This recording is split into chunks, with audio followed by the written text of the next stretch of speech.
Welcome to the Daily Dawg Podcast. This is episode 40 of the podcast, and this is Wednesday, November 5th. Today we're doing our reactions and breakdowns of the Georgia-Florida game from this past weekend. And hey, what a game it was. Congratulations to the Bulldogs. Congratulations to all Bulldog fans.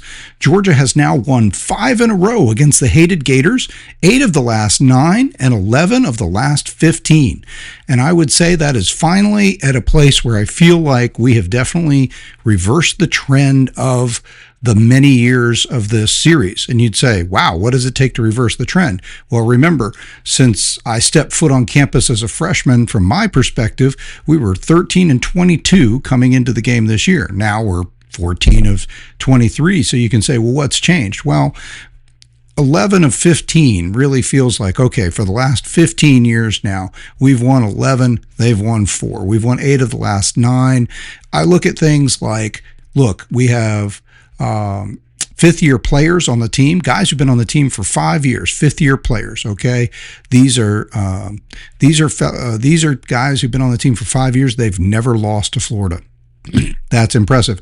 Obviously, everybody who's younger than a fifth-year player, fifth-year senior, or whatever we might call them, they've never lost to Florida. So you're getting to where the majority of the roster has never known a game in which or a season in which they've lost to Florida.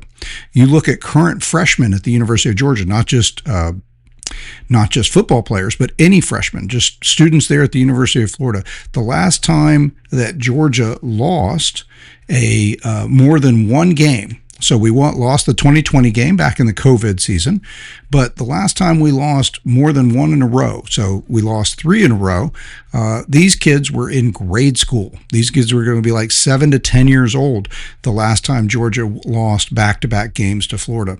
So it's a long time now, and again, 11 out of 15. For the most part, the generation of younger Bulldog fans up through the kids in college now, kids who've graduated recently, all they know is a series in which Georgia owns and generally dominates the Florida Bulldog, or the Georgia Bulldogs dominate the Florida Gators. And the Bulldogs have largely been doing this, as we've been talking about all season, with all of their major rivals. We've won 9 in a row against Tennessee. It's 8 or 9 in a row now against Auburn. We've won a number in a row against Georgia Tech. We still have that game coming up this season. So you start looking across the spectrum of our largest rivals, and we've been winning games at a high level. Yes, the Alabama series, we've talked about that. And we've also talked about how Alabama historically is not one of our largest rivals. They become quite the modern rival, especially in this last 10 years where Georgia has faced them so often in a postseason situation with so much on the line. And yes, Alabama, as I've said previously, going back in the season, Alabama's probably taken more away from us in terms of championships, SEC and national championships, than maybe Florida, maybe Auburn, maybe everybody combined in this last 10 years. A lot of that has to do with where Georgia has put itself in those last 10 years, and Alabama ends up being the foil. And of course, we've talked about how Alabama is undisputed the best team. I mean, look, they're one of the 2 or 3 best teams in the history of college football. They're definitely the best team in the history of SEC football. They've been dominating the SEC. They have 30 SEC championships. The Bulldogs currently have 15 SEC championships. That makes us second, and we're in a position to potentially play for another SEC championship this year. Now, if that were to happen, it's possible we'd have a rematch against Alabama, or we might still see a rematch opportunity in the playoffs. So let's recap a couple other things before we jump into the breakdown of the game and a few more things we want to assess about it. First and foremost, the playoff committee, the first playoff committee rankings, or college football playoff rankings, came out this last evening, and we're going to break those down in a separate podcast, but let's just go ahead and acknowledge Georgia is 5th. We're 5th in the AP poll, we're 5th in the coaches poll, and now we're 5th in those playoff rankings. So that seems to be the spot where we are slotted in. You have Ohio State at number 1, Indiana number 2, Texas A&M at number 3, Alabama number 4, and Georgia at number 5. So that makes 3 of the top 5 teams are SEC teams, and Georgia would be the 3rd of those teams. That's pretty amazing, right? When you can be the 5th overall team, or you can be the 3rd overall team from your conference and yet still be fifth in the standings. That's pretty impressive. So just shows you where the SEC is right now.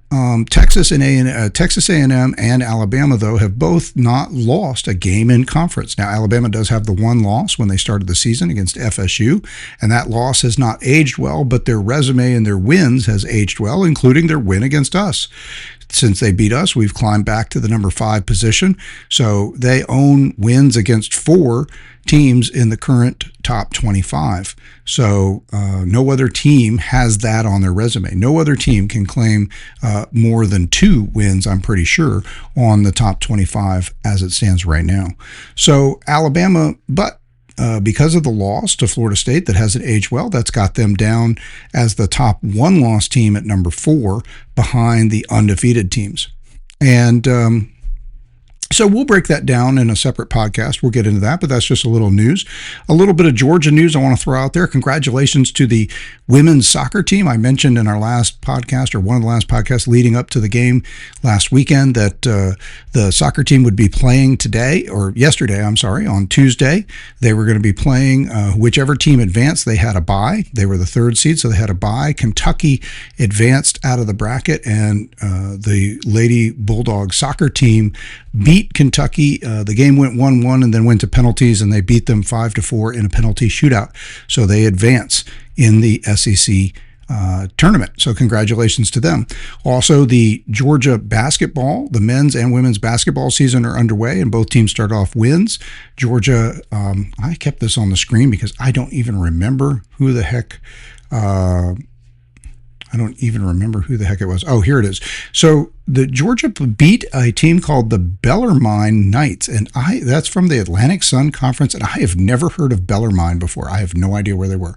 I thought I might look it up. I didn't get to that, but congratulations to the Georgia Bulldogs starting off. The basketball Dogs, the men's team, started off with a nice 104-59 win, so they put up a few points, and had several guys in double digits, obviously, and a good overall team. Obviously, they're expected to win that game against an Atlantic Sun team, but still, that's a nice start to the season for them.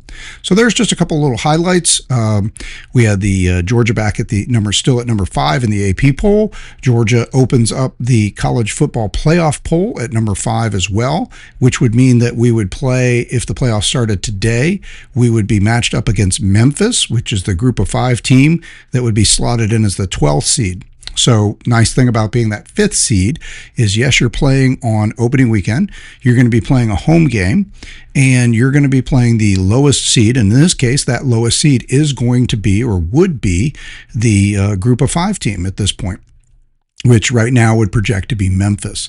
So that seems like a good start to the playoff. Last year, of course, we had the bye, and then we jump right in with a really difficult game, Notre Dame. Notre Dame goes on to be in the national championship game, so obviously that was a tough team to play for the first game.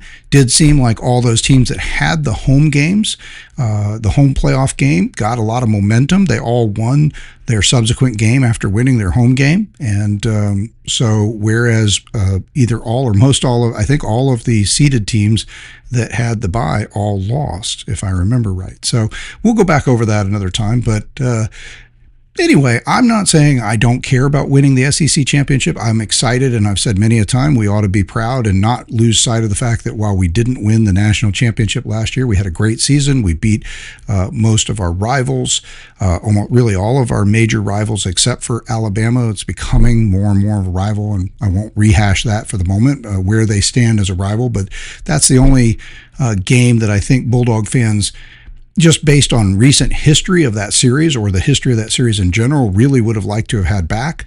We lost that game close. We did lose to Ole Miss, but I don't think anybody spent a lot of the offseason going, I just can't believe we lost to Ole Miss. I don't want to hear it from Ole Miss people.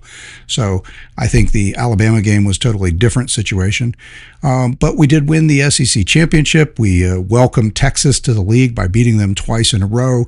They came in with hopes of winning the SEC in their first year. It didn't happen. We beat them at their place and then turned around and beat them in the SEC championship game.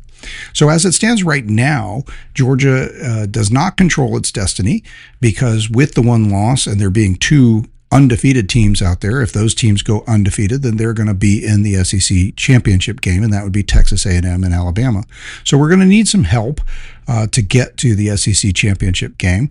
And I'm not saying, again, I don't want to do that. I think that's still the first and foremost thing to do. But at the moment, I'm not upset. I look at the position and I say, you know what? I don't think I'd mind the idea of having a December home game. What seems like on paper it should be a winnable game and a good way to get started in the playoff and build some momentum, get the home crowd fired up for a first ever playoff game in Sanford Stadium, a rare December, or maybe, I don't know historically if that would be the only December game in the history of Sanford Stadium, but I think there's a decent chance it is. I just have to go back and look. I mean, it's possible a Georgia Tech game in the home and home, at the last game of the season. Maybe those have been pushed all the way back into December, but I'm not sure about that. So a playoff game, if the playoffs were to start today and we had this home game against Memphis, I think that would be a juiced atmosphere. It'd be a lot of fun. Everybody could break out their coldest weather clothes. Hopefully, expect a cold game. Who knows where it would be seated. You got one game that's going to be off by itself and then 3 games in one day. So last year, Tennessee traveled to Ohio State and played in the night game, and it was cold. And I just think it'd be a lot of fun to bundle up into heavy cold gear in the dark night of a December game and just enjoy all the sights and sounds of Sanford Stadium in a playoff atmosphere.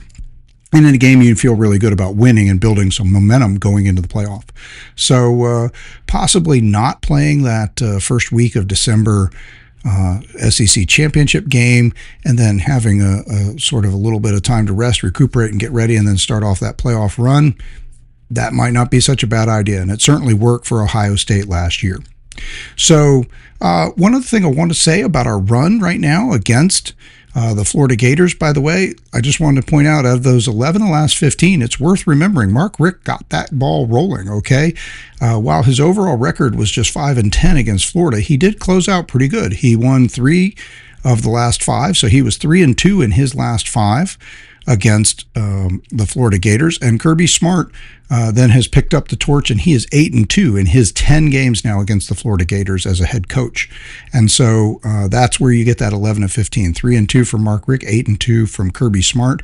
That gives us those 11 wins in that last 15, and just thought that was worth acknowledging. A lot of people might not have thought or realized that Mark Richt helped get that ball rolling, especially since maybe one of the Achilles heels for Mark Richt was that he was able to turn the tides, and he's really helped be responsible for where we are the last 15 and 20 years against most of those major rivals, as I keep talking about: Tennessee, Clemson, Georgia Tech, Auburn.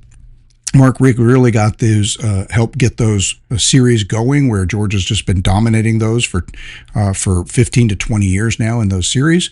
But the Florida series was a little bit of a thorn in his side. Again, in his 15 seasons, only going 5-10. And I did make mention last week, leading into the Florida game, that it's probably true that those last couple against Florida could have been his undoing.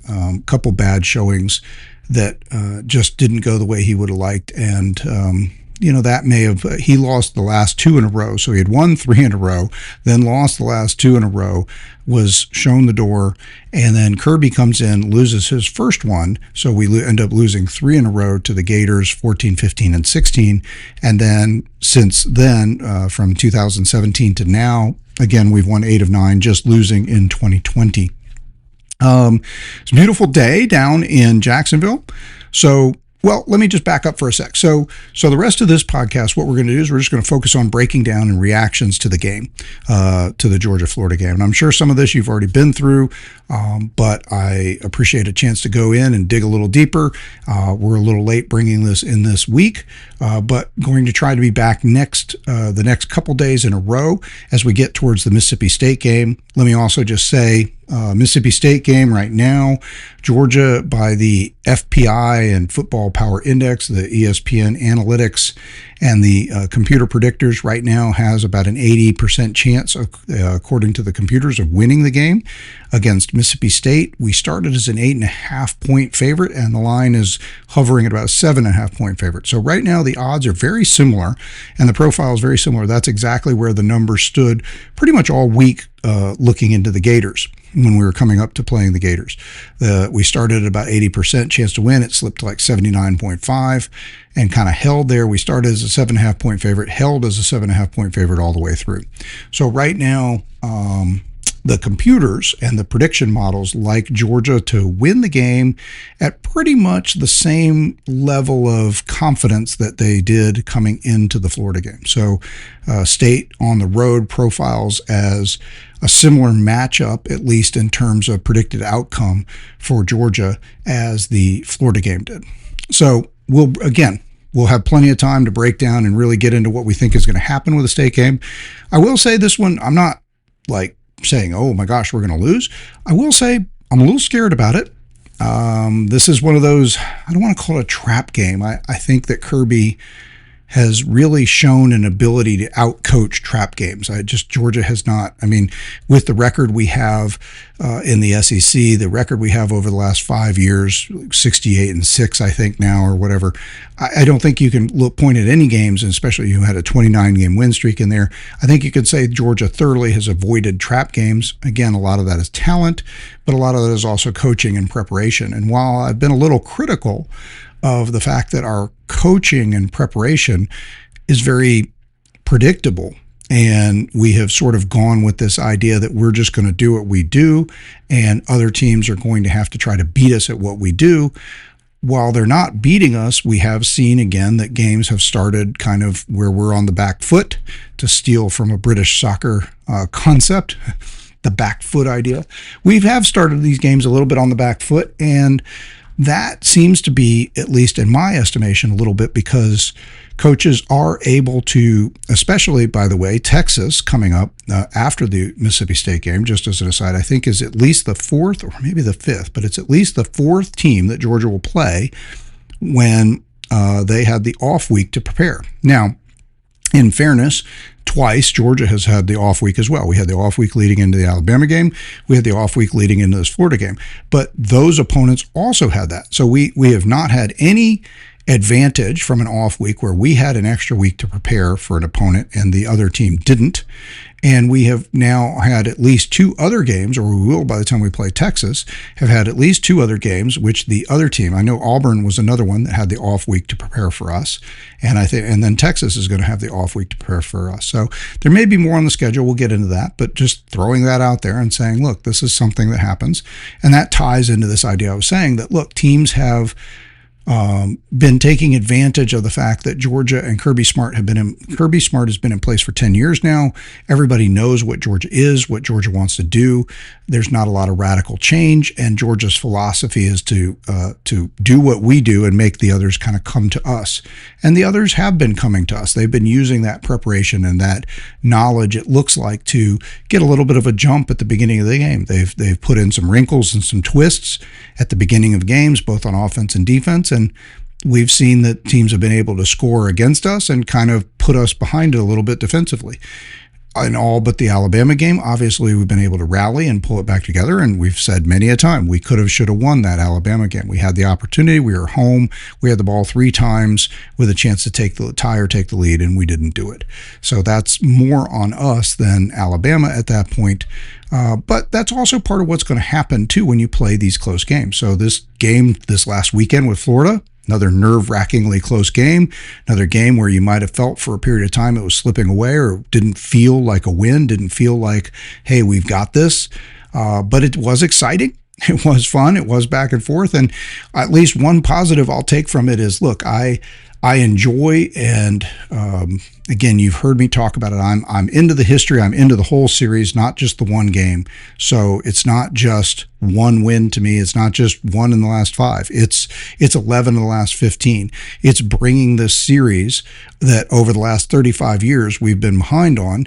It's bringing it back to even. It's taking our position and just historically, not just in any one game, but historically owning the opponents and owning the series. And look, it's part of what makes your team a great team. When you look at and evaluate the great teams of all time, again, you can look at how they do against their rivals. You can look at how they do against other teams.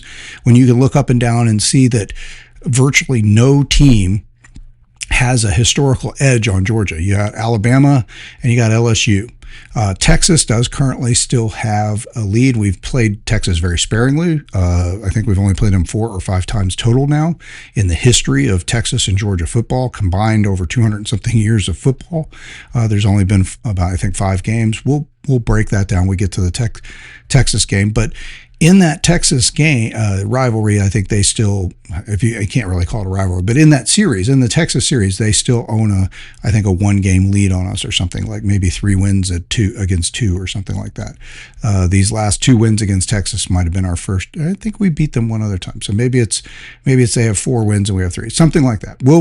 When we get to the Texas game week after next, we will be all over that and we'll talk about it. But the main idea is I'm just using that to say, look, this is part of the historical marker. This is part of where we are historically. And one of the things I want to be is I want to be great today. I want to be great in the past. I want to be great in the future.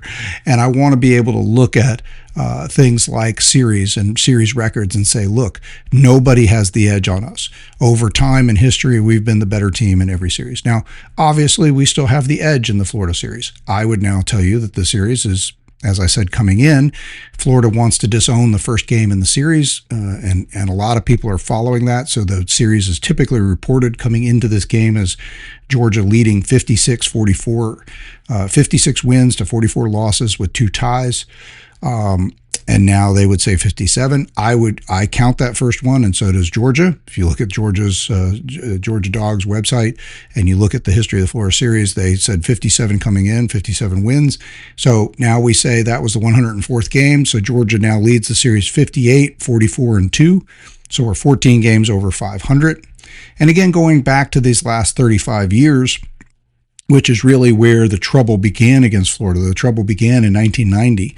We had really owned the series coming into 1990. From 1990 on, we would lose 18 of the next 22. And that's, that was a tough pill to swallow. So, that's 14 under during that time. Now we're climbing our way back to even over that time span. But it's a long haul. So like I said, now we played 36 games. So we were 13 and 22 coming in the last 35 years. So now after 36 seasons, now we're 14 and 22. So we're bringing it back down. We're getting where we want to be. But we're still 8 games under 500 over those last 35 years. So we got a ways to go. And again, we're probably not going to win as much as I'd love to. I think it's probably unreasonable to sit here and expect that we will win another 8 in a row or 13 in a row over the Gators. I mean, who knows? Who knows? We'll have to see. Look, this would be an important hire. Florida is got to hire a new coach now. And look, there's a lot of teams looking for coaches. Penn State's looking for a coach. LSU's looking for a coach. Oh, and that was the other piece of big news. I'm sure you all have heard and but Auburn has now fired Hugh Freeze. And you could see that coming. 2 weeks ago, I was watching scores tick by on my college football Saturday. I'll flip around and watch a lot of different games. I did not go find the Auburn-Arkansas game. I could have cared less, to be honest. But I did see the score tick by, and I saw that Auburn was down like 24-10 in the second half against Arkansas. And I thought, oh my gosh, if that holds, Hugh Freeze is going to be fired by, before Monday. So Auburn rallied, won that game. And so Hugh Freeze was not fired. But I saw the same thing happen. I did not go looking for or watch the Kentucky-Auburn game, and it turned out to be a 10-3 Kentucky win. So that sounds terrible. Sounds like that was a boring as crap game. Not great TV there. And the only thing interesting was that Kentucky beat Auburn at Auburn. And that's not as great for us. It kind of diminishes the Auburn win, but of course we played Kentucky, so that makes the Kentucky win better, I guess. I don't know. Depends on how you look at it. It's a little bit of a zero sum, as I always say on those. But long story short, as soon as I saw that score, 10-3, it's just, I think we all knew, okay, that's it. Hugh Freeze is going to be the next coach fired. And sure enough, before I got to eat lunch on Sunday, I saw the text come across. I was just about to eat lunch on Sunday, and I saw the text come across. Hugh Freeze been fired. Like, oh, well, I was expecting that. Okay. So, So those are big hires. Both of those programs have been down a while. We documented that coming into the Florida game this last week, that for the last 5 years, Florida has been like 36-34 coming into this game. The most important thing was winning the Gasparilla Bowl, I think it was. Let me see. Yes. So coming into the game, they were 36-34 since 2020, with their win against Tulane in the Gasparilla Bowl to go 8-5 last year. That was their big effort. They've had 2 winning seasons in those last 5. They've had a few highlights, like beating Texas this year, beating Ole Miss and LSU last year, beating Tennessee in 2023. But that's pretty much it. I mean, they just haven't had much to hang their hat on. And look, I don't think they're on the verge of falling into irrelevance. Florida being the recruiting base and the size of the state of Florida as far as the population and the recruiting base, and just the quality of being a part of the SEC and being a brand that has won 3 national championships in the last 35 years, Florida's going to be a desirable place to play. I mean, it's and so if they get the right coach in, they could take off at any time. Auburn may be a little bit more precarious. Auburn, I've kind of detailed this, especially going back to the Auburn series. When I started on campus in the 1989 season, Auburn and Georgia were very close. I mean, Georgia, to my estimation, was maybe historically the slightly better team, but they were very close in that sort of 50, somewhere in that top 15, 18 teams in the history of college football when you put together all the history and the stats and the rankings. And the series between Georgia and Auburn was incredibly close, like we've detailed. And then Georgia has just rattled off a huge run over the last 20-something years, and Auburn has fallen behind, and that Georgia is not the cause of Auburn's run. I mean, Hugh Freeze got fired. He's like 15-19, I think. Is how he gets fired. So obviously he didn't play all of those nearly 40 games against Georgia. He only played 3 of those games against Georgia. So Georgia's only responsible for a little bit of his downfall. Obviously, again, there is a little bit of a zero-sum nature to recruiting across the Southeast. So if Georgia's getting a ton of players, somebody has to be missing out. That's maybe arguable right now. If Florida's got a talent deficit compared to Georgia, if Auburn has a talent deficit compared to Georgia, if that was reversed, if you go back to a period of time where Auburn seemed to have the edge, maybe they were recruiting a little better. We can break that down and analyze that.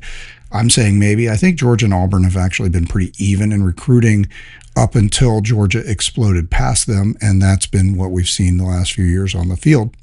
Florida, same thing. Florida probably had the edge. If you go back to the 90s and early 2000s, Florida was probably consistently out recruiting Georgia, or at least recruiting they were pretty equal, and yet Florida was still able to win the games and win the series and get into the SEC championship much more, as we talked about leading into the game. So that has been a little bit of a flip, but it's not exactly zero-sum, because there's people can come from all over the country. Teams are coming from all over the country to pluck players out of Georgia, Florida, when it comes to recruiting. And now with the transfer portal being a thing and the NIL money, people can, it's much more of like looking for a job than it is like picking a school and picking a place where you ideally see yourself, which is maybe what it used to be like. Now it's more of a business decision for these kids, because, they can look at it and say, look, I project as a starter, who's going to give me starter money from early on. And that often is a big part of the situation, both with transfers and even early recruiting. So, all right. So anyway, those are big news. We'll talk more about that as the week goes on, but that's the situation. So back to the Georgia-Florida game. It's great to be a Gator hater. Say it's great to be a Gator hater. Yeah. Okay. Like, again, just really excited to have won 5th in a row. So this is the first time, again, in my time as a fan, that we have won. The last time we won as many as 5 in a row was when we won 6 in a row from the 1978 to 1983 season. So again, I was clearly alive during that time, but I was not following the team in the 70s. I started following the team some in the 80s. As I've said many a time, growing up in the metro Atlanta area, and the success of the 1980, 81, 82 teams, really sucked everybody in and kind of made everybody, Georgia fans especially, starved as Atlanta fans were from a sports point of view for a winner. So, we all glommed on a little bit, and So we're all Georgia fans to a certain degree, but in the last 35 years and before that, even like I said, it's you have to go all the way back to that 78-83 season to win 5 in a row. So yes, we won 5 in a row. Game was very exciting. It was a back and forth game. Again, this team has brought back the excitement game to game of watching the game and having the butterflies in your stomach and wondering what's going to happen. Multiple games now, I've sat there and started to think. I mean, you go back 2021, 2022, especially by the 2022 and even the 2023 season when we go undefeated in the regular season, there were a lot of games where even if we started slow and we're trailing a little bit or it wasn't going well early or even coming into it, we're playing another top 10 team like back in 2023 when Ole Miss comes to town as a top 10 team. I never had much fear. I looked at it wasn't just me being a cocky Georgia fan. I mean, the way I analyze and break down the games, the way I look at the teams, the way I look at the statistics and the talent and just the way the teams have been playing. I just looked at a game like that Ole Miss game back in 2023, and I thought, Ole Miss is a really good team, but they're not good enough to come to Sanford Stadium and beat this Georgia team. If this Georgia team plays half as well as they could, they'll win the game, even if it's a close game. If they play as well as they can, they'll blow them out. And that's what happened. They played about as well as they can. They beat them like 52-17. And, leading up to that game, I had no butterflies, no fear, no worry. It wasn't like, oh my gosh, top 10 teams coming to town. By contrast, I'm telling you right now, I have some nervousness about this State game. Like I said, I think Kirby is out coaching the trap game concept, but State is an improved team from last year. And look, they gave us fits. I went to the State game last year, and my daughter and I were there together. We watched the game, and we had a good time. It was a nice day, nice weather, but, and we got up, I think we got up 28 points at one point, or maybe at least 18 points, something like that. I have to go, but we'll look at it when we break down the game a little later. We'll look at the history.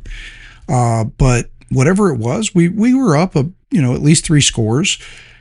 But then State would bring it back to within a score or two, and then we'd stretch it back out to a couple scores, and it was kind of like that the whole rest of the half, and you kept waiting for the game to just be put away, and we never really put it away. Again, I didn't really ever fear that State was going to actually come back and win the game, but it was annoying, right? Like, this isn't fun. I mean, we should have put this game away. And State is offensively one of the upper third teams in the country, the way they're performing offensively. Now, obviously, defensively, that's not following, and we have our issues defensively. But this projects to play a lot like the Ole Miss game, except for instead of being at home and having a home crowd, we're going to be playing with the stupid cowbells in our ears out at State. And it's going to be an 11 a.m. start time for us. So that's not great, right? You're coming off the emotion of the Florida game. You're coming off the emotion of the big, exciting Ole Miss game at home. You're going to go play in cowbell land in that tiny little stadium in Stark Vegas at an 11 a.m. game from our point of view.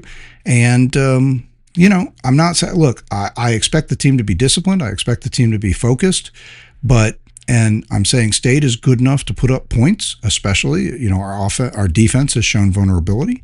And so when we had to go, you won't call the Florida game as a split game, but it's kind of like a road game. But the Ole Miss game, the better comparison, Ole Miss, we were at home and the offense just clicked. We went on the road and we won the shootout with Tennessee. And so, we can win a shootout, but it would be nice if both the offense and the defense would show up a little bit more. We need the offense to start early and often, like they did against Ole Miss, not like what they did against Florida this last week, because I think Mississippi State is definitely a little scarier offensively than Florida was, and much more like Ole Miss. And we're probably going to need most of our possessions to keep them at arm's distance. And it'd be nice if the defense could create a little separation so that we could stay a score or two ahead the whole time and maybe not have such dire games. But hey, these games have been exciting, and this Florida game was exciting, right? I mean, we started out, the first drive was a thing of beauty and just marched down the field, and it looked like hot knife through butter. They put up the graphic that this was the first time that Georgia had scored on its opening drive against Florida, I think, since 2017. And honestly, instead of feeling good about that, the minute I saw that, I started thinking, well, wait a minute, we'd won 4 in a row coming in, and we hadn't started hot against Florida. Maybe this isn't a good thing. And then sure enough, the game feels like it turns on us a little bit. But, I will say this. Look, everybody keeps harping on, and I've had my comments about the whole idea of hot start, fast start, slow start. You can't say this was a slow start game. The offense gets the ball first, they go right down the field and they score. And then the defense does a solid job of keeping the game where it should be. I mean, Florida, let's just take a look real quick. What was I going to say? So Florida starts off with, first possession, 4 plays, 22 yards, and a punt. They get a touchdown on their second possession, but that was a 1-play possession. And again, they started from R40. Then they get a field goal on the next possession. So again, I wouldn't say that the defense, Florida's going to score and get to that 10-7 lead here. But I think an important consideration to this is to say they ran a total of 6 plays and gained 74 yards to get those 10 plays. So a lot of what happens there is more about what Georgia did than it is about Florida. And I don't want to take anything away from Florida. I think Florida played with heart. I think they played with passion. I think Billy Gonzalez did a good job of having that team ready. And I think the team actually, to their credit, as I said, coming into the game, Florida, I don't think Florida had given up. I don't think they had just thrown in the towel on Billy Napier. I don't think they were playing lackadaisical. They looked to be playing with heart and energy and effort in all the games they played this year. They put on strong defensive efforts. They kept teams close. They beat Texas. They were in striking distance until they threw their 3rd, 4th, and 5th interception of the game against LSU. They were in striking distance of LSU. They were leading that game at one point. So, I mean, not that LSU's already fired their coach too. So, I mean, I'm not that was a great, but LSU's a talented team and they were on the road against LSU. So I'm just saying, look, Florida has played reasonably well in a lot of their games. They just haven't been able to actually finish and win.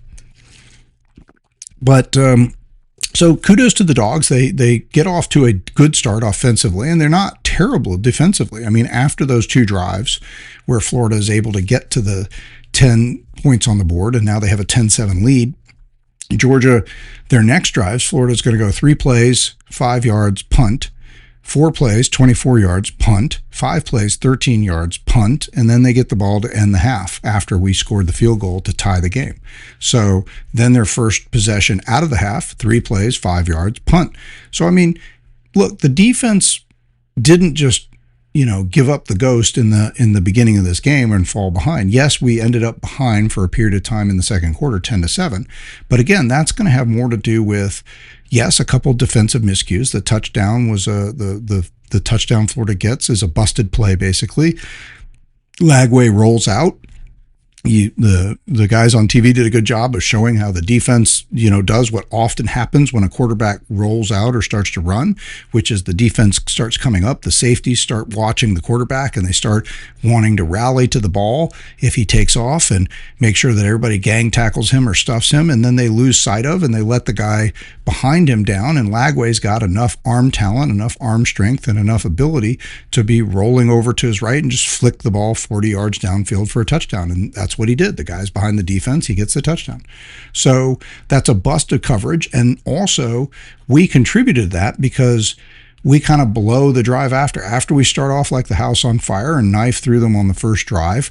Then we make them punt and we get the ball back. And so now you're thinking, great, here's the offense look great. Now they got the ball. Let's see if they can, get a 2-score lead here. And instead you start off with a 1-yard play, another 1-yard play, then a false start. And then next thing you know, it's 3rd and 13. We have a 4-yard play and now we have to punt. And one thing I'll say that was a little bit surprising in all of these games is that, well, of course, Florida had punted us down into that position, so it was not a kickoff. So we started from our own 15 on this drive. So we gained nothing really. So now we're going to be punting from our own 16. And Brett Thorson, who is, I have nothing but accolades for Brett Thorson. He's funny, he's engaging, and he's an unbelievable punter. And I think he's going to be punting on Sundays for a long time. He is an amazing talent. And it's not just because he booms the ball far. He's been able to angle them. How many times has he been able to put balls that just bounce out right at the one? He's excellent if he has to give up the yardage and just punt somebody inside the 10 or right at the 10 or inside, definitely inside the 20. He's great at doing that. His hang time is excellent. They're not just line drive punts that are hard to cover. I mean, everything he does has been excellent as a punter. But he has the worst punt I've ever seen him have on this first Georgia punt. He punts the ball for 24 yards. So we're already punting. We have a terrible drive where we run a couple ineffective plays. Then we get a penalty, another just short yardage play, and now we're punting from our own 16. And Thorson has the worst punt I've ever seen him have. It goes 24 yards. So again, Florida has the ball at our 40. So then Lagway, so that's the mistake, right? So the offense sputters and leaves us punting from inside our own 20. Then Thorson, who, again, when he's been as great as Thorson's been, I'm not complaining. Everybody's allowed to have a moment where it just doesn't go like it should. You have something goes wrong, you have a mistake. That's what happens here. I'm not criticizing him. It's just unfortunate. He uncorks the worst punt I've ever seen him do. We're deep in our own territory. So now Florida gets the ball from our own 40, and Lagway, on a busted play, the next play, boom, touchdown. So it's not like they drove the field. It's not like they, took it to us. Mostly, I mean, I will give them credit. They stuffed the plays on that. They let us run through them on the first drive. On the second drive, they kept us into short yardage plays, put us in 3rd and long. We had a penalty to help, and we end up punting. So that's the momentum shift, and that's what happened there. But overall, again, I think you have to say, pretty good start, because then the field goal they're going to get, that comes off of the interception deep in our own territory. So again, they start at our 38. They don't gain very much yardage, just enough to get the field goal. So that's it's they get down to, they do get down to our 4-yard line. So they did gain 36 yards or whatever on the drive, 34 yards. So, because they started at 38, so they get down to the 4, but the defense does hold on 3rd and goal and forces them. So again, kudos to the defense. They were put in a position where they were almost in field goal range when they started the drive. They do give up a couple plays. Really, the big play is the first play after that. And this feels like a little bit of a gash because Lagway already had the 40-yard touchdown on the last drive, right? 1-play drive, 40-yard touchdown. Then they come back when they get the turnover on the very next play. They have a 28-yard pass. So again, they're all the way down to our 10-yard line, and they're 1st and goal right after the first play. So 2 plays basically.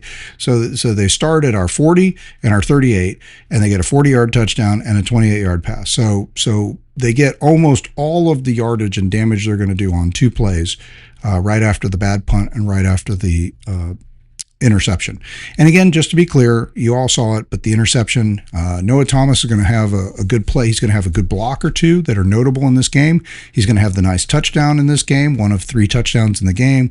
So we did see Noah Thomas playing a lot more with Colby Young out. And but that play was rough early in the game. That ball hits his hands, and he pops it up in the air and makes it something. If he had not touched it, the ball probably just sails off into the grass. But he puts his hands on it, and he should have caught it. Instead, he pops it in the air and he makes it into an interception. It's really not on Gunner. It wasn't a perfect pass. It wasn't a great pass. It was a little off target, but Thomas gets his hands on it. And, that's what the quarterback needs, is if he's going to throw the ball like that over the middle in between the hashes, he's going to need to have his receivers get their hands on it, or at least knock it down, not pop it up in the air. So again, I'm not trying to rip Thomas. He's going to go on to have a pretty good game after that, but that was a rough start to the game for him, especially when we're counting on him stepping up and finally getting the chance to show what he can do, especially with Colby Young out. So we did get a good start. And really the game is going to just flow back and forth. There's never really a section where the Dogs just get their head handed to them or get taken apart like they did for a piece of time against Tennessee, or a piece of time against Auburn, or a piece of time against Alabama. Those are all games where for a significant chunk of first, second quarter, those teams were able to make headway both offensively and defensively and put us in a hole. Florida never puts us in a hole. We do end up 3 points down, and they are able to score on 2 possessions in one where we don't, right? So that's how they go from being down 17-10 to up 20-17, because obviously they scored 10 unanswered. So that required 2 possessions. But again, wouldn't call that dominant. It was a good stretch for them, but they didn't dominate a quarter even.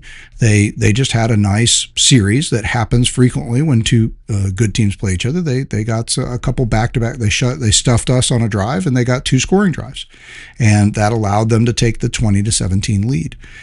They got 2 scoring drives in the beginning of the game to go from down 7-0 to up 10-7 to end the first quarter. But again, like we talked about, a lot of that is poor execution by the offense, poor execution by special teams, and then a couple busted plays. So, like I said, those 10 points earlier in the game come on a total of 74 yards of drives. So we really helped them out a lot on that. This was a game that was a little bit different. We've been very efficient on drives. The Ole Miss game, we actually shortened it down to we score we score in the 40s, but we do it with only 8 drives, and we score on all 8 drives in the game. This game is more typical, where you see, like I say, a typical game, teams have 10 to 13 drives, and that's because both teams were a little less efficient. We scored on 4 of 12 drives, and it could have been 5, because as you remember, at the end of the game, Gunner this time, and I think he'd been chastised a little bit by the coaching staff for the Superman dive. We all love the Superman dive into the end zone that put us up at least get 20 points on the board against Auburn. And it was fun to see those pictures and the comparison of Cam Newton's Superman dive into the same corner, same end zone, and then Gunner Stockton does it. So that was great. That was a fun moment. But I think as much as we enjoyed that, the coaches felt like the move there was to take the knee and run the clock out. And so, yeah, the score is only 13-10. That's not very pretty, but they are risk adverse, our coaches. And if the other team never touches the ball, even if you're up only 13-10, then you're going to win. And so this time we do that, right? Gunner gets the play on 3rd and 8. He breaks to the outside. He could have easily scored a walk-in touchdown. Instead, he looks around, bleeds a little clock, takes a knee in the corner, and then we are able to run the last minute and 40 or so seconds off the clock. So, but obviously he could have taken one more step and been in the end zone. So that drive could have resulted in a 5th drive of the 12 drives in which we scored.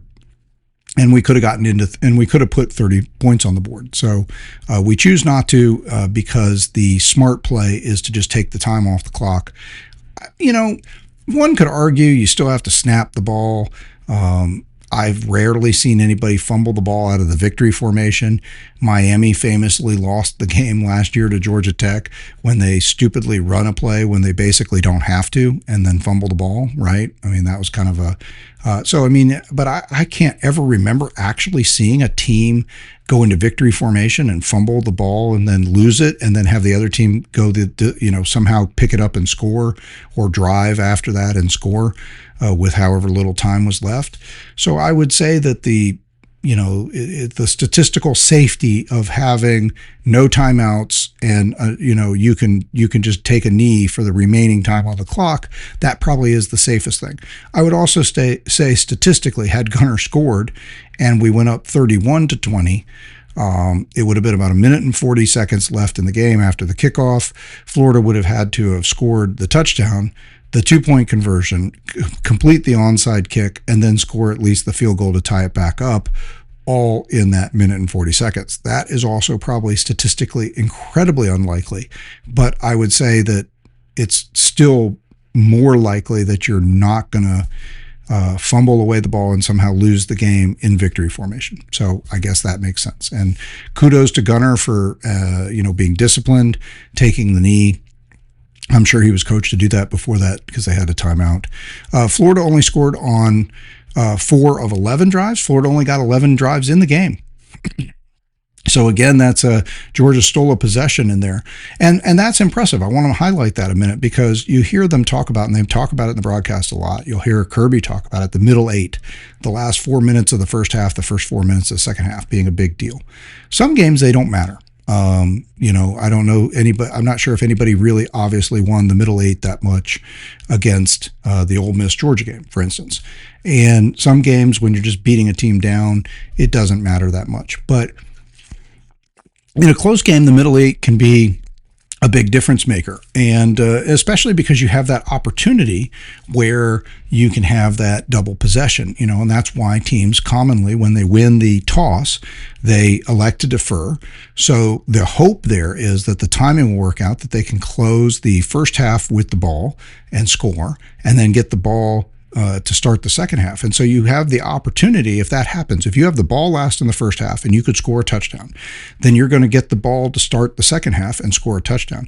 You have the ability to score 14 points when the other team doesn't even have the ball. You don't even have to play defense. You're going to get 2 possessions and they're going to have none.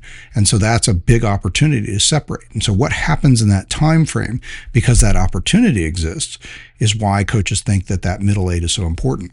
So Florida was in the position to potentially own the middle eight because they had at least won the coin toss. So that they already have the gimme, which is that they're going to get the ball to start for the second half first.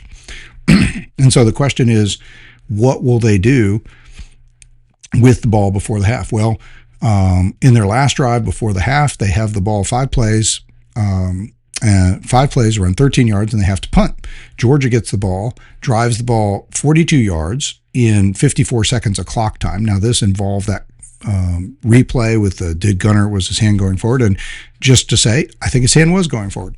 I think they got the right call. Yes, it's a little questionable how tightly he's holding the football. So the rule is, it's not just is your arm going forward, but does your hand possess the ball? Now, it doesn't have to possess the ball like to some.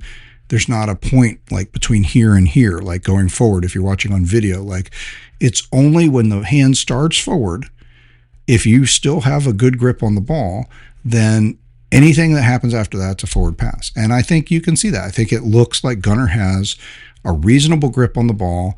As soon as he gets hit in the midsection by that blitzing Florida player, then the ball, his body torques, his hand torques, and the ball begins to come out, but his hand is already moving forward to that point. So I think they got it right. I don't think there's any big controversy on that. And so we're going to get the field goal, and that allows us to tie the game to start the half. But so we stole a drive there, though. So Florida ends up, they do get the ball. There's only 7 seconds left on the clock after the kickoff, after the field goal, so they just take a knee and go to the half. So no real possession for them there. But they do get the ball to start the second half, and the defense comes out and does its job. 3 and out, 5 yards, and a punt. And we get the ball following that, and the offense does its job. Probably the best drive of the game as far as powerful look. They go right down the field, 5 plays, 74 yards, 2 minutes and 43 seconds, get the touchdown, and now we've won the middle eight 10-0. We got the field goal right before the half. Florida didn't end up with a possession of any. They only had a kneel down possession. They do get the possession after the half, so they still have a chance to respond to our field goal, having tied the game up. They can't do it. We take the ball away from them and go down the field, and now we take a lead, and we score 10 unanswered. We'd like to have seen it expand on that, but that middle eight became a big part of that. That getting that 10 unanswered is a huge part of how we're able to win this game. And, another part of how we won the game, even though we were not very efficient, we only score on 4 of 12 drives, could have been 5. Florida scores on 4 of 12, but this time, compared to the Ole Miss game, where we scored 8 drives and they scored 5, but they had been up to 9 points ahead of us because we settled for field goals multiple times in the Ole Miss game, where Ole Miss was getting touchdowns, 5 straight touchdowns. That allowed them to build a little bit of a lead, even though it was I score, you score, I score, you score. In the Florida game, this last week, we sort of flipped the script. We get 3 touchdowns and 1 field goal, so we get 24 points. Florida, out of their 4 scores, gets 2 touchdowns, 2 field goals. So that 4-point difference is the difference in the game. Overall, I think they played well, but I think that, when you look at it, Georgia did consistently sort of own the game. Like I said, Florida really did not drive consistently. We helped them almost every time, even their last field goal. That made it 20-17. That was an 11-play, 48-yard drive, but that started at their 38, and that started after we, again, had a bad possession, 3 plays, -3 yards, and a big part of that involves that we have a sack in there. So, again, you got to give Florida credit. we get a 2-yard pass, an incompletion, and a sack, and then we have to punt. And they get a little bit of a small punt return, just about a 6-yard return. So they end up with the ball on the 38. So they only have to go, or not that far to get into field goal range. They end up going 48 yards. They settle for the field goal. Again, the defense stiffens up at the end, and they get the field goal. And actually, I'm looking at the wrong drive. I said they go 48 yards. To get the field goal, they went 5 plays. So they went 26 yards. And that's where Trace Mack, actually, very impressively for them, comes out and has a 54-yard field goal. So yeah, they start on their 28. They're 38. They only have to go 26 yards to get in field goal range for the 54-yard field goal because their kicker's got a big leg, and he did a great job. And they did that on one play. The first play of that drive was a 20-yard pass. Then they basically go nowhere. The defense stiffens up. They get the really long field goal, and they end up going up on the lead. Of course, it felt tenuous because on the next drive, again, we go nowhere. We punt. That's what I was talking about. We go 3 plays, 3 yards. We punt. They, again, were punting from deep inside our own territory. And part of that is because, I'll get to that in a second. I'll come back to that. So we're punting from deep inside our own territory because we took a sack. So we're punting from our own 16. We have a good punt. It's a 56-yard punt. They get a 6-yard return out of it, so they get 6 yards back. But nonetheless, they start from their own 34-yard line, so it's a little further back. Pretty good punt, but we started deep. We had a punt from deep out of our territory, and they're going to drive. This is going to be 11-play, 48-yard drive, and but this is the one where we're going to force them to turn the ball over on downs. So it feels scary at that moment, though, right? Because you're watching us give up the yardage, and you're watching them get into scoring position, and you think, oh gosh, if they score again, and if they had scored the touchdown there, I think it would have been really hard. The way this game flows, I'm not sure we can win this game if they go up by 10 this late in the game. But they stalled out and they decide not to go for the field goal. And I think that was the right move. Look, there was some discussion, did Billy Gonzalez look? And first of all, clearly he should have gone for it because what has he got to lose, right? He's just the interim coach. So the only thing he's going to get out of this whole experience is if he can beat Georgia in this huge rivalry game. So there's no reason for him not to pull out the stop. So kudos to him going for it. I don't think they ran a very great play. They ran their running back ball up the middle and we stuffed it, saw that coming. You could have run a more dynamic or exciting play for an offensive play caller, but they've done well on the season. Ball's been really good for them, and he'd been good in this game. He'd gotten some tough yards up the middle. So I'm not saying it's a stupid play, it just wasn't a great play, and obviously we were ready for it. We stuffed it. It wasn't really that close. For some stupid reason, they measured it, and they pulled out the chains, and it's like a yard. Like 3 feet or off. So, I don't know why they couldn't just call that from the beginning, but you could see in real time that he hadn't made it and it wasn't close. We were ready for that play. And then the offense takes the ball, goes the other way and gets the touchdown. So obviously that's a huge turn, right? But even if they kick the field goal, if we were able to still get the touchdown, then we would have been up 24-20. Now, of course, all they would have had to do is get in field goal range to win the game, as opposed to down 4 points. They had to have a touchdown to have any shot. They couldn't tie it up. But their subsequent drive after we score, though, goes nowhere. The defense 4 plays, 6 yards, and they turn it over on downs. So I don't know that if they only needed 1 point, the field goal to win as opposed to the touchdown to win, I don't know if that would have changed much about the way that drive went. The defense stepped up and got it done. Since after stuffing them on the 4th down, then the offense takes the lead, the defense lets nothing else happen, and the game ends there. The game didn't necessarily end there. We take over on downs, and then we have another 3 minutes to run out, again ending with Gunner getting to the corner and then us going into victory formation. So, let's see. What else can we say about this? The offense was inconsistent. I said coming into the game, I thought that our offense would.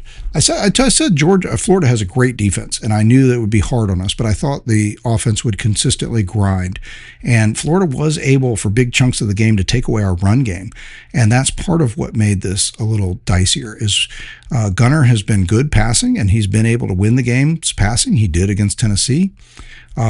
And although we did stay committed to the run, and we stayed committed to the run ultimately, I think it's interesting to note that it was three big passing plays that get us in position to where we're 36 yards out and down 3 points. So we're in field goal range, or getting close to field goal range from the Florida 36, when Chauncey Bowens gets the ball and breaks through and has that 36-yard touchdown. And it just, that was, I mean, what a hero. That was a hero moment. I mean, that was just, you talk about when games like this, what you have to have is you have to have people step up and make some individual plays. And there was great blocking on that play too, because I think it's not like he broke 20 tackles. I mean, I think he was largely untouched, despite the fact that you see lots of Gators around him as he's accelerating through. But it's just a great run, great blocking, great individual effort by him. And I know it means a lot. He's a native Florida guy, and he chose Georgia over Florida. So I'm sure that was a big deal. And he ends up having a great game. I mean, he has 70 yards or 73 yards on 9 carries, over a 7-yard average, including the 36-yard game-winning touchdown. So hero moment, game ball to Chauncey Bowens, and he's been a stud all year, and it was nice to see him get in there and just explode in this game. And, you know, Frazier did a lot of hard work in this game too, a lot of dirty work, caught some passes, did some runs, wasn't as dynamic didn't have the opportunity to blow it open quite like Chauncey did, but he did some good hard work in that game. What else can we say? I mean, overall, I guess what I was going to say, Georgia's offense on the 4 drives that we scored, the 3 touchdown drives and the 4 drives we had, it was an 8-play. Here's what the drives were. So first touchdown, 8 plays, 75 yards, 4 minutes, 7 seconds. Second drive, 5 plays, 74 yards, 2 minutes, 43 seconds. And that's your next touchdown. And then you got the other touchdown drive was 7 plays, 82 yards, 3 minutes and 18 seconds. So not super long drives, no double digits, but 75, 74, 82 yards. Each of those drives had to go to get the touchdown. And then the field goal we got was a 42-yard drive, 7 plays, 42 yards, 54 seconds.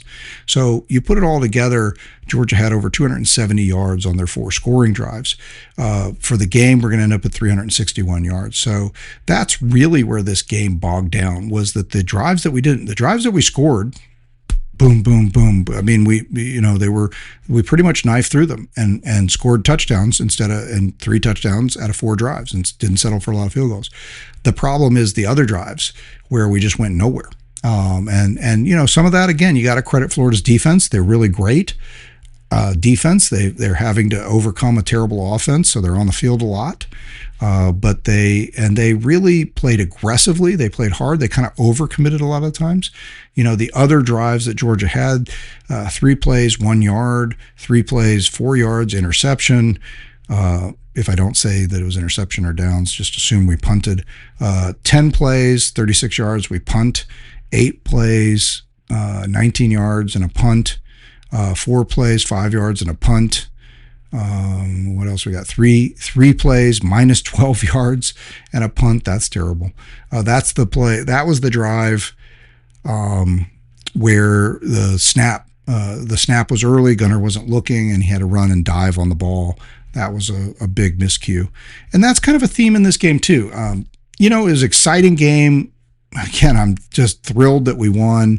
There's a little bit of a narrative out there that either we fell behind again and let Florida, not a very good team, hang in there and had to sort of pull it out at the end. Another maybe not great performance from Georgia. I will say 2 things about that. One, I said coming into the game, Florida's a much better team than I think people realize. Like I said, their talent index, like the recruiting talent that they built over the last couple of years, you just rate their not their portal additions, but their recruiting talent and who's still on the team now of the people they recruited and what was their raw talent capabilities as, in terms of their star rankings and prospect level. Florida overall is the 12th best team in the country based on talent. So there's a big gap between the top 5, the top 3, and number 10 or 12, even between number 8 and 9, or even between number 7. Between number 3 and number 7 is a huge gap. Okay, so there's a big difference. these elite teams at the top as far as talent accumulation. Even in this portal NIL era, you still have, Georgia, Ohio State, Alabama, Texas really grouped up here with a lot more talent. Georgia being the top talent index team in the country, according to that 24/7 sports rating that I talked about. Florida being 12th. But the 12th best team in the country by talent, that's a talented team. There's a lot of good players on this team. And you saw it. I mean, there were guys that made plays on defense, guys that made plays on offense. Their wide receivers looked dynamic. It certainly was not a help to them that two of their top three wide receivers are hurt and weren't able to finish the game. So, but, their running back, Ball, is good. Lagway has potential. Their defense has, especially on the front seven, has some, really played tough and has some good guys. Gum, heard him all over the place. He was constantly in the backfield or causing trouble. You heard his name all the time. So there's some good players there. But that's really where this game was that a combination of Georgia miscues and mistakes and Florida playing tough made the non-scoring drives a problem. With that, though, we still had 20 or 21 first downs. I've seen both listed. Florida had 16. We were 7 of 15 on third down, which is really good. Okay. And we held Florida to 2 of 11. So that's getting back to the kind of Georgia team that we've seen the previous 5 years. Really good ratio there. What is that? 7 of 15 is 47%. So you're 47% on the game on third down, and you're holding them to under 20%. So that's really good. Time of possession, almost 32 and a half minutes for Georgia, 27 and a half minutes for Florida. So again, we won the yardage battle. We won the first down battle. We won the third down battle. We won the time of possession battle. We outgained them by about 80 yards. We'd been averaging 115, so now we're down to only averaging 110 yards per game as far as outgaining them. It was only a 4-point win. Could have been an 11-point win if we put the touchdown on the board. Could have been better if we'd had a few breaks. We had some drives that looked like they could have been scoring drives that didn't come together. And, excuse me, overall though, I mean, the butterflies were in there and there was a period of time where I thought it was turning against us and where I thought we might not win. I've had that happen a lot. I had that in the Ole Miss game. I'd all but given up, I'll admit, in the first half of the Auburn. I mean, the way things went in the first half of the Auburn game and the way we're on the road, I thought, man, I don't know if we can come back from this. And then the game totally flips. Not only come back, we end up winning by 10. Could have won by more. I mean, so that's kind of amazing. It just, we made a lot of mistakes. We did outplay them in terms of we had more plays than them too. That's been something Georgia's been good at this year with the time of possession, as well as getting more plays in the game and holding the other team to less plays, especially if you are giving up yards per play on defense. If you are giving up some plays defensively, it's nice to outplay them or have more plays than them. Georgia had 12 more plays in the game, a whole drive or depending on how you look at it, 2 drives worth of plays, 68 plays on offense for Georgia compared to 56 for Florida. So that helped a lot. We did have 7 penalties, which was unusual. We came in leading the SEC in fewest penalties. And I do think a couple of those were questionable, and I think a couple of those were meaningful. That also helped keep the game close. We, after those couple things that helped Florida get to that 10-7 lead at the end of the first quarter that we talked about, the flow of the game, we get the ball, and we run a 10-play drive that goes 36 yards, and we get to the Florida side of the ball. We get the ball deep in our territory. We drive to about the Florida 42 or 46, and then the drive just kind of stalls out, and that's kind of our fault. And we end up punting after running 10 plays in 4 minutes and 29 seconds. But it felt like, I mean, I guess, you saw that first drive, and then the next one we kind of sputter and punt. And then Florida gets the touchdown. Then we come up on the next drive, and then 3 plays in, we throw the interception. So again, it looks like maybe we're going to get going.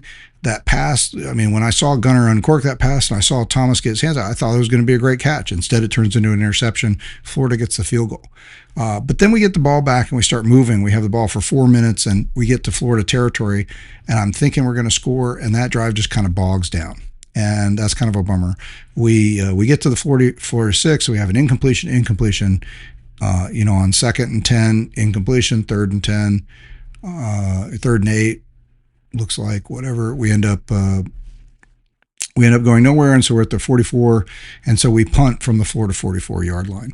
And the idea is to punt them inside their own territory and win the field position battle. We do. They go 3 and out, and we get the ball back, and that's when we get to what I think was the most controversial drive in a place where we really lost points, I think for sure. On this drive, we're going to get the ball back, and we're going to go, so we get the ball at our own 40. So we're in plus territory, as we say, right? I mean, we're not on their side of the field, but we're only 10 yards from midfield. So we get the ball on the 40, and we're going to drive it to where the key play, what I think is really one of the key plays. Everybody talks about the clap, but I think one of the biggest plays in the whole deal ends up being the, I'm trying to look for it. Give me 1 second. We get to okay, so it's on 3rd and 5. So big third down from the Florida 33, maybe a long field goal. It's not sure. You're not quite no man. I think you could go for the field goal here. So 33 yards, that's a 50-yard field goal. I don't mind the idea. It's a tight game, and it's we're down a field goal at this point, right? We're still down 10-7. And you drove the ball the last time you got into Florida territory, but you stalled. You had a punt. You made them go 3 and out. Now you got the ball again, and now you're back. You're back in Florida territory. You're down at the 33. So I'm not sure what you do here, but we shouldn't have had to figure out. You run a wheel route to Cash Jones. He gets 15 yards on the wheel route, and we're down to the Florida 18. And I think one of the lesser talked about plays is, and look, I can't be 100% sure about this, but they called Dylan Bell for a hold, and that calls the play back. So instead of being Georgia ball, 1st and 10 at the Florida 18, instead it's going to be 3rd and 15 now from the 43. So now you're way out of field goal range, and you got a long third down. You're 3rd and 15, right? And so, I think then I think that's a big swing. I mean, look, from the 18, I feel you never can just say, oh, he's definitely going to make the field goal. But Peyton Woodring's going to make the field goal from the 18 if that drive stalls. But this drive seems like it has all the momentum. You picked up the key third down. You're down to the 18-yard line. This feels to me like a touchdown drive in the offing. And I saw the replay, and I never saw a super clear replay, and they didn't have a zoom in. There wasn't a ton of discussion about it. The Georgia radio guys said it was definitely not. They didn't feel, now of course they're biased like the rest of us, but they did not feel like it was a hold. I saw what happened, and Dylan Bell, it looked like he hit the Florida player somewhat at the point of attack. I mean, this was a guy who was in the backfield, and Cash Jones is going to have to get around him and outside. It's hard to tell whether the block was necessary or not, but it probably was. Bell comes back and makes the block, and he hits the Florida player. From what I saw, it looks like he hits them basically level, side to side, like shoulder to shoulder, except for he kind of hits him in the hip and knocks him down from the side in the hip. It wasn't early. It wasn't before the ball. Cash Jones was getting the ball at that point. So it seemed to be a well-timed hit, and it was a hit. He didn't grab him, so it wasn't holding. So if anything, it was either a block in the back or an illegal blindside block, or it was a clean block. And it looks for all the world like it's a clean block, but the officials call holding, and that just leads to the confusion or the sense that they didn't know what they were looking at, because what it definitely wasn't was holding. He didn't grab the guy on any level. It's either a blindside or a block in the back, or it's a clean hit. It's a clean block. But they called holding, and so that puts that drive way behind the 8 ball now, right? I think that's the bigger deal. Like, everybody remembers the clap, the Gunner clap, and this controversy there. But what's going to happen then is you're going to have 3rd and 15. Bowens is going to get a 7-yard run, so now it's going to be now you're going to have 4th and 8. So it's a long 4th. So even the false start. So we think we've got them to make a jump, right? Gunner, I mean, again, I don't know what they're expecting. Like, yes, he kind of had an exaggerated clap, but you also have a screaming loud stadium. You got fans on both sides. He's trying to get the guy to snap the ball. I think this is the stupidest call. Yes, there is some room for that if the quarterback is clearly trying to deceive players. But I think you have to be doing that regularly. I think if you're going to call that, that's not just like, oh, he made a loud clap. I think you have to see a guy who's shown a pattern of intentionally trying to deceive the defense over and over again. And that doesn't even look like what he's doing. If you just, the flow of the game, it looks like he's just trying to make the call because it's a fourth down play. Everybody's screaming. It's loud. You got fans on both sides and, they're going to a clap kind of thing. And he's just making the clap loud and hearable. And I think it's the stupidest call. And I hope that these guys are reprimanded in some way for that because that's a ridiculous call.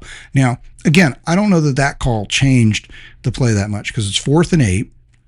So what's going to happen there is he throws the ball downfield, think he's got a free play. Nothing comes of that. Pass is incomplete. So the offsides that it should have been called on Florida would have now made it 4th and 3, and again, that's still probably makes it it'd be still a 53, 54-yard field goal. So you're probably still not going for the field goal. You're probably still going to go for it. But now it's probably a more makeable 4th down, right? It's not 4th and 8. So no guarantee we're going to get 4th and 8, 4th and 2, 4th and 3, but it's more makeable. But again, to me, that's not where that drive stalled out. Where that drive stalled out was on the ridiculous just phantom holding penalty that they called on Dylan Bell when we'd picked up the first down with a ton of momentum and it was going to be, first down from the Florida 18. I think from there, we're definitely going to get the field goal. Again, you can't ever say definite, but it seems likely given Woodring's history that you're going to get the field goal at a minimum. You're in safe field goal range, if nothing else, and you've got a lot of momentum and a chance maybe to get a touchdown on the board and take a 14-10 lead well before the half. Well, this is well before we get to the point with the fumble, not fumble hand motion forward thing. So anyway, I think that's a place where we were hurt by a penalty.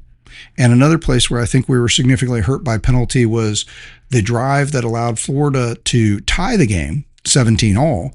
That drive had a big miscue by Georgia. We get them in a penalty, and it's 2nd and 20, and we give up a 26-yard run on the very next play up the middle. Lagway just takes off up the middle. There's nobody there. So that's a bust by the defense. But then later in the drive, Raylan Wilson's going to get called for a pass interference, and I think that was a solid call. He was in phase with the guy. He was right there. He didn't put his hands on him. He didn't grab him, but he's face guarding. Like he never looks back at the ball. He's putting his hands up. His helmet's in the way. The ball kind of bounces off the back of him. The receiver can't really make a play for it. And if he had I think both TV and radio guys made the comment, if he just turns his head before the ball gets there and looks back for the ball, then he's making a play on the ball, and I think it's a clean play. It's not because he mugged a guy. It's just because he never looks at the ball. He's just face guarding him basically. So, but it's a reasonable pass interference. So that gets them inside our 10 or down to the 10 or whatever. But then the defense stiffens and holds them to 3rd and 4 from the 7, and on 3rd and 4 they make a pass in the end zone, and it's high, tight. It doesn't look catchable. And Zachariah Branch's brother, Zion Branch, is on coverage, and I didn't see anything wrong with the coverage at all. Nothing unusual. He barely touches the guy. If he touches the guy at all, the pass didn't even look catchable. It was whizzed, several yards out in front of him, and the refs throw the second pass interference in a row. And now Florida's going to get the 1st and goal from the 2. They punch it in with ball, and they tie the game 17-all. So I don't know if Florida would have gone for it from there. Again, Billy Gonzalez has nothing to lose, so maybe he goes for that, and that would have been a reasonable choice. But or maybe they kick the field goal, and so they now they're at 17-13. I don't know. Or maybe they go for it on 4th down. I actually really love it when teams go for it 4th down. This is something Georgia has actually been really good at over the last 5-10 years. Kirby Smart's teams have forced teams in the flow of the game to go for 4th downs a lot of time when field goals were an option, or and because they feel like the way that the game is flowing, that they just can't afford to settle for the field goal. And so when you get the team to go for that fourth down, now you got a strong chance with a defense like Georgia's often has been, maybe not as much we think this year, but again, when forced into the fourth down later in the game, Georgia's going to stiffen, stop the ball, turn around, go the other way, get the game-winning score. And so, I like our chances. So I like it when teams get to a fourth down, and I like when we at least give that option, right? Don't let them score on third down, don't let them pick up the first down, but make them think about and decide if they're going to go for it on fourth down, because a lot of times that's actually how the defense ends up with some numbers where you say that sort of bend no break, because maybe they gave up a drive or even two drives where there were no points on the board as a result because they went for fourth down, didn't get it. And that did happen in this game, but we lost the chance to have it happen earlier in the game when Florida tied it up because of what I think was a phantom pass interference call. So overall, I don't think the officiating was, again, the deciding factor in the game. I think we had some things go against us, and then we had some things that worked in our favor. There was also the big discussion about whether that ball hit the ground. Look, again, that goes back to the same thing like the Auburn fumble. It wasn't clear enough to get all excited about that he did or didn't catch that ball. It looked in live time like it bounced off the turf. Maybe he got his hands under it, but it should have never been that far underthrown. It shouldn't have been that close. It was not a good pass. It was not obvious what happened there because of the fact that it was, the ball wasn't where it needed to be. I do think that one thing that surprised me in this game, our special teams really got beat throughout most of the season when we do our breakdowns and our true matchups, Georgia offense versus the other team's defense, Georgia defense versus the other team's offense, and then coaching and special teams. I keep saying, look, we always have the special teams and the coaching edge. That pretty much goes to us every time. They out special teamed us in this game. Zachariah Branch took a couple kickoffs off of that I guess he thought were returnable and came up at like the 18, 19, 20 yard line. Again, giving up some yardage in a game where we always seemed to be, when we didn't move the ball, it seemed like we were always punting from inside our 15. And a lot of that was because we were starting at the 15, 16, and 18 instead of the 25. And we weren't gaining any yards even from there. So I think that was, we had some questionable return efforts there. I don't know if that's blocking or we shouldn't. I mean, again, if you take the knee there when you catch it, you get the ball to 25. So it is at least a decision. We had the bad punt from Thorson. The rest of the game, he'll go on to punt pretty well, but they punted extremely well. I mean, I can't remember a time where we got out punted in the sense that their punter pinned us back inside our 10 and 15 a lot, along with the kickoffs and along with some of those questionable decisions. They punted us inside our 20 several times.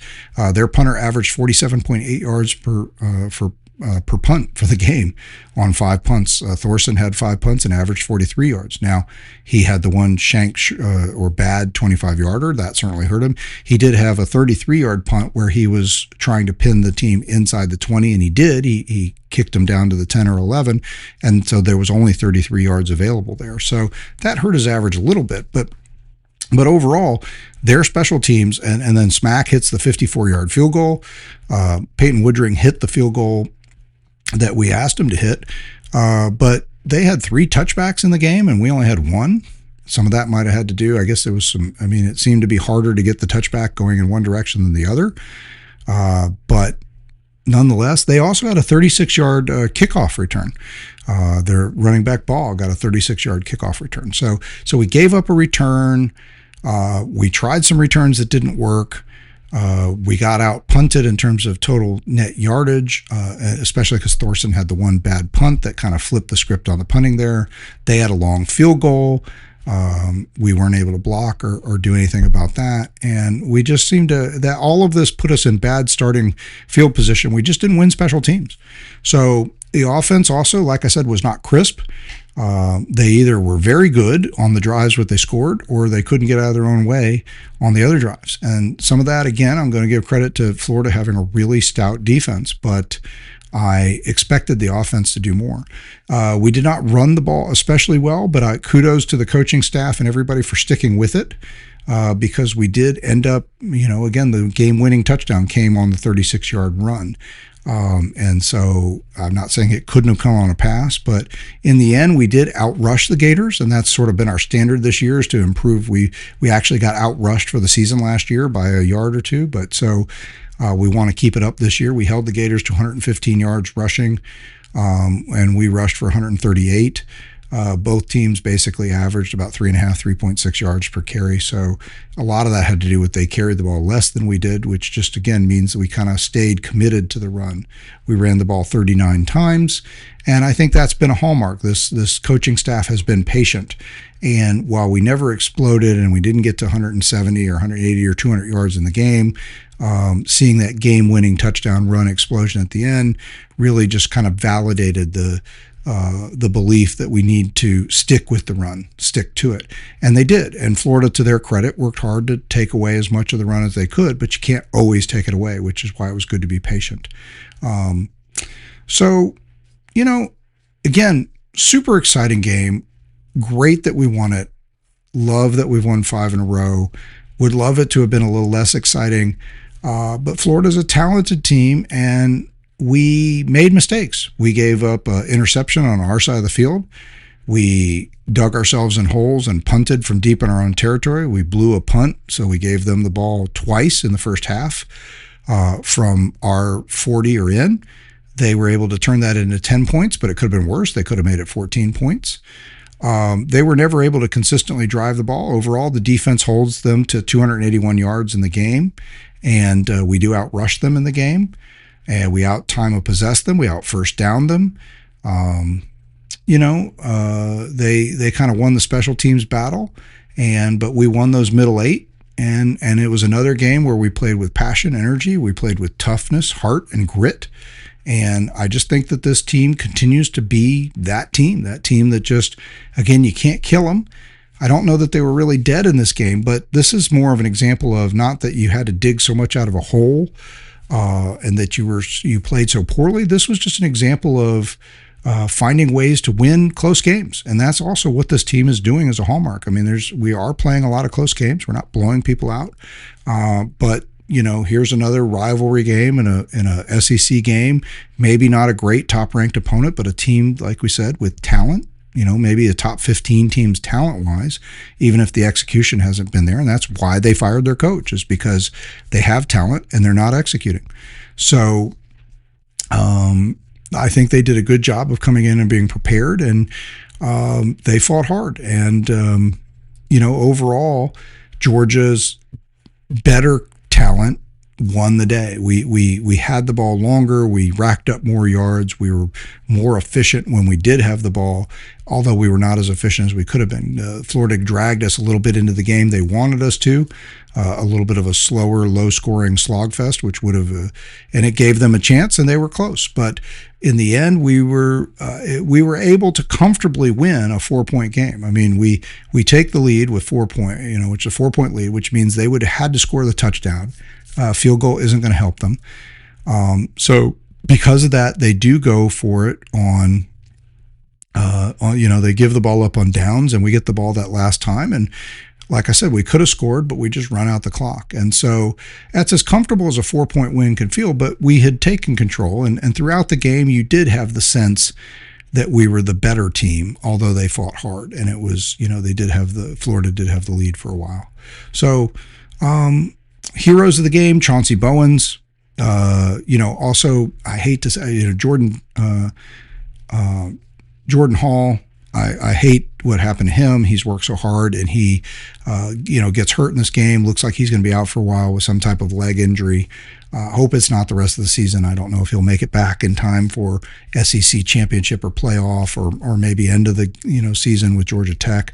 I just don't know if that's going to be feasible, but we'll hear more later. But he's been a big part of the defensive line play, and it's a shame to have him go out. But we lost, and we were playing down 3 starters in this game because of the targeting. And that was a play, by the way, by the letter of the law, it was targeting, and I see why they called it. I could have, and I'm not upset I would have thought it was fine if they didn't call it, fine if they did. I think when he launches into that guy, I mean, you go to tackle a guy and you put your head down, you want to get your head out to the side, but you're aiming at the last position where the guy was, and you kind of have to dive in there. And there's no easy way to keep your head up and lean into that. And I understand what they're saying about leading with the helmet, but I think they need to think about that, because I don't think it's safe for a guy to come up with his head in some funny position, trying to keep his head up while diving into somebody's midsection to tackle them. And so they're going to need to continue to refine this rule, because I just don't think it makes sense what they're asking him to do there. He doesn't go helmet to helmet. He just gets him in the center of the body. I mean, the Florida guy comes with his helmet down, and so there is a little helmet-to-helmet contact. But overall, Bolden is going to the midsection of the player, and he's leading into that. And he could have ended up with his helmet to the side. He ends up with his helmet in. It's targeting. I just think that that's too 50-50. You've got to give these guys a chance to play, I don't love the call, but by the letter of the law, and I understand why they called it, I don't think it is, but so he'll miss, he'll be back, so he's not injured. And Cole will also went out of the game, but they say he should be back for the next game. But Jordan Hall's going to be out for a while, it looks like. So that's kind of a shame. And of course, we're still missing Colby Young. So again, it gets hard to get through these seasons. Lots of attrition. But look, this was a great game. It's a great thing to watch your team go up against a rival, and in a game where anybody could win, where somebody just has to make the plays down the stretch. Again, the key idea is that Georgia makes these plays, and they make big plays at the big moment, right? The fourth down stop, then the drive the other way, culminating in the Chauncey Bowens 36-yard touchdown, then another fourth down stop on downs after that. Then we take the ball and we run out the clock. So again, you made it as comfortable as you could in a game that was going back and forth because you took control at the end. So congratulations, Bulldogs. Congratulations, Bulldog fans. I hope all of you guys that went sat in the sun and didn't get baked too much, had a great time. I hope you enjoyed your little mini vacation retreat to the beach. I watched it on TV and I enjoyed it thoroughly. And I just keep thinking to myself, 5 in a row, baby. 5 in a row for the first time since before I was, when I was in grade school. And no player who's been on the team, you have to have been on this team 6 years now to have ever lost to Florida as a Georgia Bulldog. Freshman students, whether they be players or just new enrollees at school, they could barely remember the last time Georgia lost 2 in a row or more to Florida. You have to go back to their grade school days to find that. And you got to go all the way back to 2020 just to find a win at all. And that feels like the aberration when you're looking back at 8 of the last 9. So it's great to be a Gator hater. It's great to be a Georgia Bulldog. This was another great win over the hated Gators, a big rival, and we continue to bring the series back to where it should be. So we'll pick it up from here the rest of the week, talking about now that we have some real playoff bracket to look at, and we can talk about the playoff teams, not just speculate them, what they are today, how Georgia stacks up, where we think that's going, and then we'll break down the Mississippi State game, which I'm telling you is a dangerous game, but one that we could and should win. So look, we should still be favored in all of our remaining games, but we got 4 games left, and they're going to be tough. State is going to be tough, and it's on the road. Texas is seemingly getting it together. All of a sudden, they've got a little bit of offense. Arch has had a couple 300-yard games, and he's helping win some games, and they look more dangerous. They suddenly figured out how to find 30 points on a scoreboard, and they still have a really tough defense. So if they can play offense and defense, they can be really good. Georgia Tech suffered loss, and now they've fallen out of the undefeateds, and this may make their path to the playoff a little harder, especially if they end up losing to us. I don't know where that's going to set them in the ACC. We'll talk about that later too, but they're still a top 25 team, and they're still going to be a tough out. Haynes King racked up massive yardage, even in the loss to NC State. Their defense has been more suspect than ours, but they have their version of Gunnar Stockton, or we have their version of Haynes King, depending on whose perspective you're looking at. Haynes King is a hell of a player, and he's just willing them offensively, at least, to the most they can get out of it. So, look, we still got tough games ahead, but we're in an excellent position right now. Things are looking great, and a big part of that is knocking off another big win in the series here with Florida. So 5 in a row, baby. Go Dogs.